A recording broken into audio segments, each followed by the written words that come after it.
Bonjour à tous, je vais vous montrer comment utiliser l'interface Click2 pour créer soi-même son propre Click2. Donc une fois que vous avez rentré votre email dans l'interface, vous arrivez dans votre premier projet. Donc sur la gauche, vous avez le Click2 en vue 3D des deux côtés. Au milieu, vous avez le même Click2 mais en vue aplatie pour voir toutes les faces. Donc, et à droite, vous avez les indications d'orientation des visuels pour éviter qu'ils soient dans le mauvais sens. Donc il faut bien respecter les sens. Donc je vais cliquer sur la première face. Donc là, le cadre bleu nous indique qu'on est sur la face 1. Donc sur cette première face, on a différentes options. On a la couleur d'arrière-plan, ajouter une image de fond, ajouter une deuxième image en superposition de l'image de fond, et on peut également ajouter du texte. Donc sur la vue de la face, on a deux types de traits. On a les pointillés qui correspondent, des traits en pointillés qui correspondent au format final de votre Click2, et un trait rose qui correspond au fond perdu. C'est-à-dire que votre image, quand vous allez rajouter une image, il faudra que votre image soit le plus près possible du trait rose. Donc on va tout de suite ajouter, enfin je vais commencer par mettre un fond d'arrière-plan. Donc là, je vais mettre du blanc, voilà, j'ai ajouté une image donc, que je vais aller chercher sur mon ordinateur. Donc c'est des images en JPEG qui ne doit pas faire de plus de 2 mégas, sinon ça ne marchera pas. Donc je clique sur ma première image. Attendre, il faut attendre, voilà. Donc là, il positionne mon image dans la face. Et après, c'est à moi, avec la souris, de déplacer comme je veux. On peut également l'agrandir, la diminuer, comme on veut. On a des petites options au-dessus pour faire tourner l'image. Donc là, c'est sur le côté, là, c'est de l'autre côté. Et là, c'est à 180. Voilà, elle est inversée. Et là, c'est pour supprimer carrément l'image. Donc moi, je vais la remettre dans ce sens-là. Voilà, donc je vais l'agrandir, donc je vais la faire, voilà, comme ce que je disais tout à l'heure, essayer d'être plus près, donc là elle dépasse, donc c'est parfait. Donc là c'est nickel.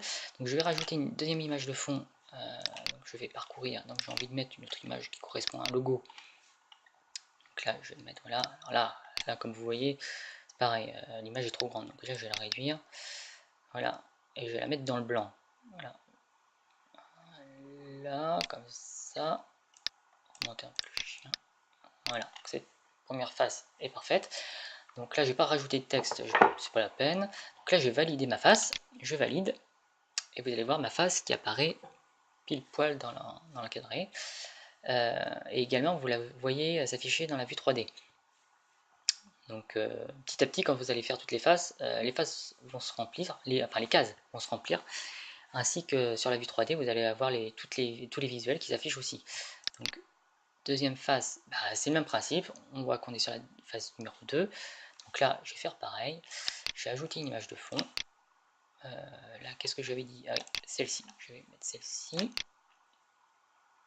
Donc là, si vous vous souvenez, dans la vue générale, il était indiqué qu'il fallait mettre la vue dans l'autre sens pour qu'elle soit dans le bon sens. Donc là, je vais la faire tourner dans l'autre sens. Voilà. Et là, c'est pareil, il faut l'agrandir pour qu'elle soit plus près. Voilà, là c'est bon. Je vais la redescendre un peu. Donc là, ça me paraît bien. Donc là, j'ai validé. Donc là, c'est parfait aussi. Donc là, elle correspond bien. Et voilà. Donc là, sur la vue 3D, on voit bien qu'elle est bien cadrée. Elle est au bon endroit. Elle est dans le bon sens. Donc, je vais faire pareil pour mes autres vues. Donc là, je suis sur la vue 3. Donc qu'est-ce que j'avais dit que sur la vue 3, je mettrais, tiens, celle-ci. Donc voilà, pareil, il faut que je la fasse un peu dépasser. Donc ça c'est pareil. Je vais la remonter. J'ai mis une couleur de fond. Je vais mettre du noir, tiens. Voilà. Puis là j'ai envie de mettre du texte. Donc je vais mettre du texte. Souligner. Donc là je vais grossir mon texte. Et encore. Je mets...